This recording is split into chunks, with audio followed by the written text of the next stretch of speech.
നിങ്ങളുടെ favourite shows ഇനി ഒരിക്കലും മിസ്സാവില്ല. ഇപ്പോൾ C5 കാണും നിങ്ങളുടെ ഫേവറേറ്റ് ഷോ തികച്ചും സൗജന്യമായി. മറ്റൊരു അപകടമുള്ളത് ജീവിച്ചിരിക്കുന്ന 3 അവകാശികളും പെൺകുട്ടികളാണ് എന്നുള്ളതാണ്. അവർ വിവാഹം കഴിക്കുക മറ്റോ ചെയ്താൽ അവകാശികളുടെ ഗണത്തിൽ ആ ഭർത്താക്കന്മാരും വരുമെന്നർത്ഥം. മോശം പിടിക്കാനായിട്ട് ഓരോ നിയമങ്ങളും. അപ്പൊ ഇനി മറ്റു വഴികളൊന്നും ഇല്ലെന്നാണ് വക്കീൽ പറയണത്. നിയമമല്ലേ, പഴുതുകൾ പലതും ഉണ്ടാവും. അത് കണ്ടെത്തിയ അപ്പീലിന് പോവുകയാണല്ലോ എന്റെ ജോലി. എന്തായാലും തൽക്കാലം നമുക്ക് വിധിയുടെ മേലൊരു സ്റ്റേ വാങ്ങിച്ചുകൊണ്ട് മുന്നോട്ട് പോകാൻ തോന്നുന്നു. എന്താണ് സാറ് പറയുന്നത്? തന്റെ ഇഷ്ടം പോലെ തന്നെ ചെയ്യാം. അല്ല, ഞാനെന്ത് പറയാനാ. വക്കീലിന് വേണ്ടത് എന്താന്ന് വെച്ചാൽ ചെയ്തു കൊടുക്കാം. അപ്പൊ കാണാം നമുക്ക്. Good night sir. ശരി.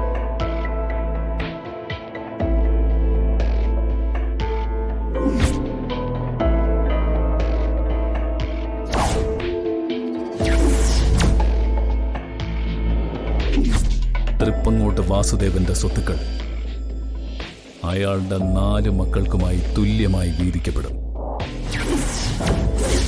സുഭദ്ര, രാധ, ദർശന, സൗഭാഗ്യ എന്നിങ്ങനെ 4 മക്കൾക്ക് മാത്രമായിട്ട് വിഭജിക്കപ്പെടും. രാധയ്ക്ക് സ്വത്തിൽ ഒരവകാശം മാത്രമേ ഉള്ളൂ. സ്വത്തിന്റെ പാതി അവളുമാർക്കാ കിട്ടുക. ദർശനയ്ക്കും സൗഭാഗ്യയ്ക്കും. അവർ 2 പേരും ഒരിക്കലും വിവാഹം കഴിച്ചുകൂടാ. മറ്റാരെങ്കിലും സ്വന്തമാക്കുന്നതിന് മുമ്പ് രാധയെ എനിക്ക് സ്വന്തമാക്കണം. മണിച്ച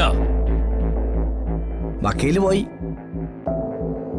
അവരെ 2 പേരെയും കല്യാണം കഴിക്കാൻ സമ്മതിക്കരുത്. ആരുടെ കാര്യം പറയുന്നത്? ആ ദർശനയും സൗഭാഗ്യയും. രാധയെ ഞാൻ താലി കെട്ടിയാൽ അവൾക്കൊപ്പം എന്റെ മകനെ എനിക്ക് കിട്ടും. പക്ഷെ ദർശനയും സൗഭാഗ്യയും മറ്റാരെങ്കിലും കല്യാണം കഴിച്ചാൽ തൃപ്പങ്ങോട്ട് സ്വത്തിന് കടിപിടി കൂടാൻ ആ നായ്ക്കളും വരും എന്റെ നേരേക്ക്.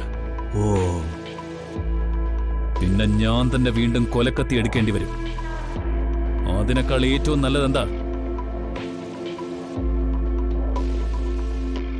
തൃപ്പങ്ങോടിന് ഒരേ ഒരു മരുമകൻ മതി എന്ന് തീരുമാനിക്കുന്നതല്ലേ ഈ മേഘനാഥൻ മാത്രം. എന്ന് പറഞ്ഞാ മനസ്സിലായില്ല. മനസ്സിലാക്കാനൊന്നും പ്രത്യേകിച്ചില്ല. തൃപ്പങ്ങോട്ടെ 3 പെൺമക്കൾ, മരുമകൻ 1 മതിയെന്ന്. അത് ശരി. പക്ഷേ നമ്മൾ എങ്ങനെ കുട്ടികളെ കണ്ടുപിടിക്കും? അതല്ലേ ഇപ്പൊ ആദ്യം വേണ്ടത്. സുഭദ്രാമ്മയുടെ തന്നിപ്പകർപ്പായോണ്ട് രാധയെ ഓൾറെഡി തിരിച്ചറിയാൻ കഴിഞ്ഞു. ദർശനയോ സൗഭാഗ്യമോ ഏത് രൂപത്തിലാണ് വളർന്നു കഴിഞ്ഞപ്പോഴെന്ന് ആർക്കറിയാൻ പറ്റും? നമുക്കല്ലേ അറിയാതുള്ളൂ.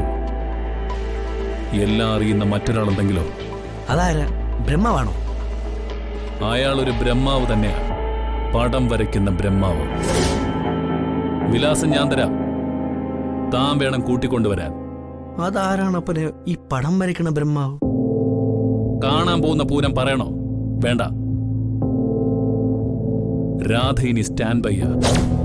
ദർശനയും സൗഭാഗ്യയും ഇനി അതാണ് മേഘന്റെ ടാർഗറ്റ്. 1 പകരം 3 വീട്ടില്ല ഞാൻ 3. നോക്കിക്കോ നീ. ഡൗൺലോഡ് ചെയ്യൂ C5 ആപ്പ്. കാണൂ എല്ലാ എപ്പിസോഡുകളും സൗജന്യമായി.